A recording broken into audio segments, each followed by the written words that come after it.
రాష్ట్రంలో జరుగుతున్న తిరుమల దేవస్థానం యొక్క వివాదం గురించి భారత ప్రధానమంత్రి శ్రీ నరేంద్ర మోడీ గారికి లేఖ రాయడం జరిగింది.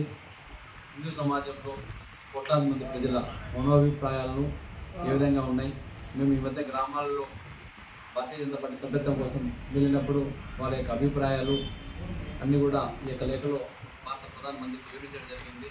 ఎందుకంటే 80% మంది ఉన్నటువంటి హిందూ జనాభా, హిందూ సమాజం గురించి రాజకీయ పార్టీలు ఏ రకంగా ఆలోచిస్తున్నాయి అనేది వారికి ఈ లేఖ ద్వారా వివరించడం జరిగింది. కనుక జాతీయ స్థాయిలో ఒక మంచి నిర్ణయం తీసుకొని జాతీయ స్థాయిలో ఒక బోర్డు ఏర్పాటు చేయాలా, హిందూ ధర్మం గురించి, హిందూ సనాతన ధర్మం గురించి జాతీయ స్థాయిలో ఉన్నటువంటి ఉండాలని చెప్పి అక్కడ ఉన్నటువంటి చాలామంది పెద్దవాళ్ళు మా దృష్టికి తీసుకొచ్చారు. ఎందుకంటే రామ మందిర నిర్మాణం కోసం నరేంద్ర మోడీ గారు ఏదైతే చేశారో అంటే ఒక చక్కటి ఆలోచన చేసి ఎటువంటి వివాదాలు తావలేకుండా పరిష్కరించినటువంటి నరేంద్ర మోడీ గారే ఇలాంటి తిరుమల కూడా సరైనటువంటి నిర్ణయం తీసుకుంటారని చెప్పి వాళ్ళు మాకు వ్యక్తం చేయడం జరిగింది.